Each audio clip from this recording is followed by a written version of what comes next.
Penguin Random House Audio presents Princess of Blood by Sarah Hawley. Narrated by Mia Hutchinson-Shaw. For the Fighters and the Dreamers. Author's Note. Princess of Blood deals with emotionally difficult topics, including violence, murder, torture, gore, self-harm, alcohol abuse, explicit sexual content, and explicit language.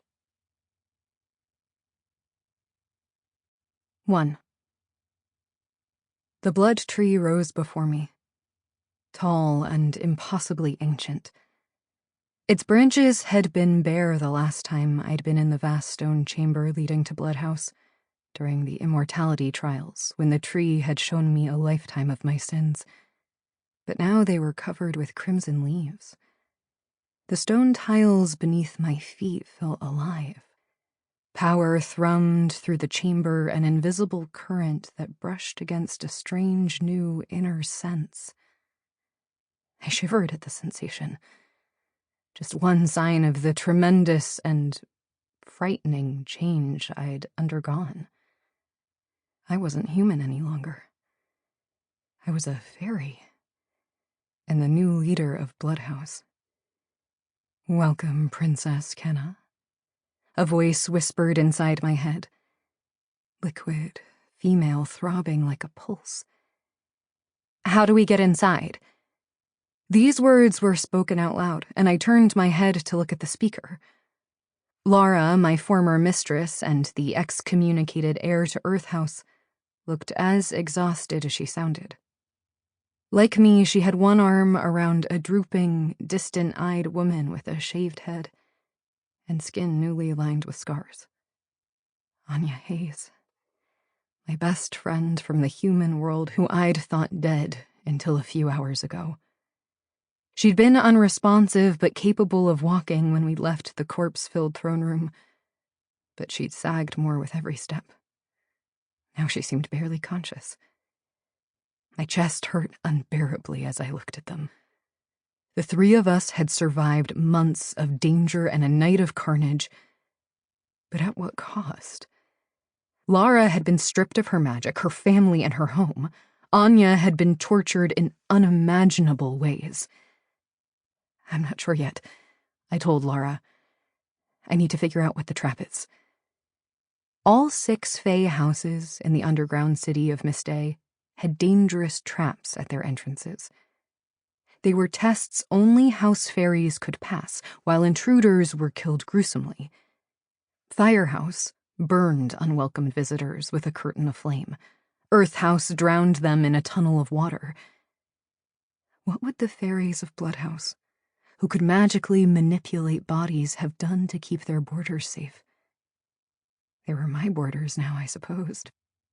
The entirety of Bloodhouse had been massacred 500 years ago by King Osric, but now Osric was dead, and the house had been resurrected in the form of me. Just me. The 6 sacred shards that had brought magic to this world had gifted me with immortality and magic, and in exchange I was supposed to restore the balance. Whatever that meant. However one person could possibly do that. My gaze ran over the entrance hall. The checkered black and white stone tiles were etched with the faces of monsters, and the gray walls were carved with beings of all types, too. Noble fae, under fae, and the dark, twisted nasties that inhabited the lowest levels of Mistei. The blood tree dominated the chamber, reaching its gnarled limbs towards the distant ceiling, and beyond it was an enormous silver door covered in spikes. I wondered if the blood shard was listening to my thoughts, since it had spoken in my head in that dark, welcoming voice. Any help? I thought towards the room in general. A hint on what the trap is? The shard didn't respond, but a coil of metal around my bicep did. Kaido, my bloodthirsty, shape-shifting dagger, was currently in the form of a spiraling armband, but it writhed like a serpent beneath my sleeve and sank sharp teeth into me. I yelped in surprise, looking down at my arm. Was that necessary? What? Laura asked, sounding confused. Kaido nipped me again. You wanted a hint, the dagger said, its voice metallic and genderless in my head. I eyed the projections on the door. If Kaido could drain a body in seconds, it made sense the house entrance could as well. Now I needed to figure out how to get it to not kill my friends. Can you hold Anya? I asked Laura. My arm should have been aching from supporting her for this long, but I didn't feel the physical exhaustion I would have expected after the throne room fight and the long walk here. The noble Fae were stronger and more resilient than humans, and I was one of them now. I was immortal. It was unfathomable. Laura nodded and looped her arm more firmly around Anya's waist. I let go, heart pinching with grief when Anya wouldn't meet my eyes. Did she still believe I wasn't real? She sagged into Laura's grip, shivering in her flimsy taupe garments. She needed to get somewhere safe and warm. I would empty any number of veins to make that happen.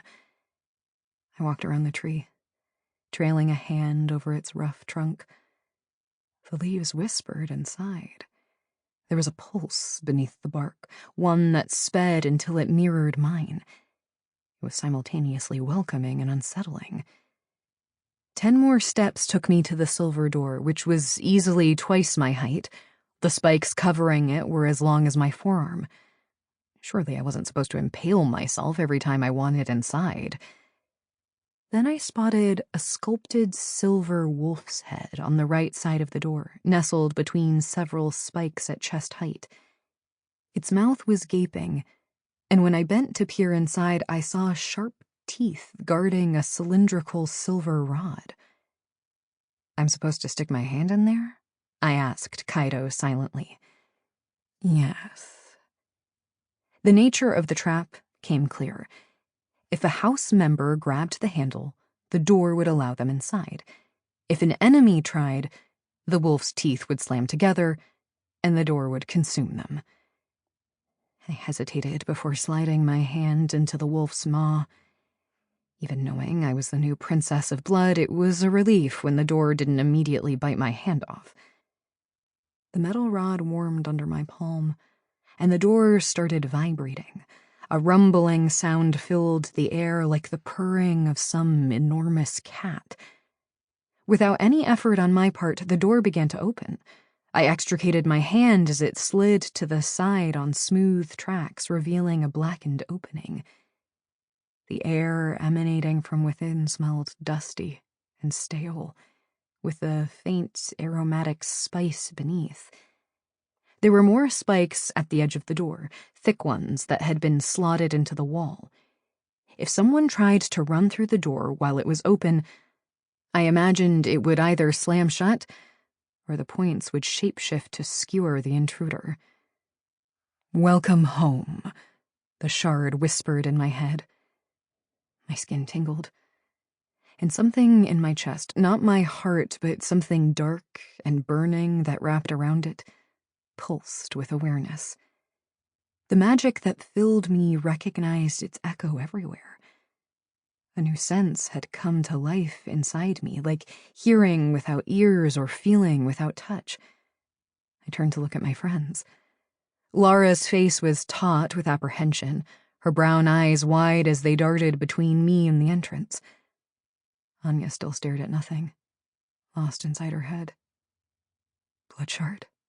I whispered, not sure where it was or how I was supposed to address it.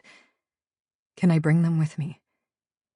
Claiming a new house member is no small matter, the shard said in a dark purr. The tree trunk glowed red in one spot, and light began spreading across the bark in branching rivulets. You must be certain. I faced the heart of that crimson shine. I'm certain. Is the shard talking to you? Laura asked. Sample complete. Ready to continue?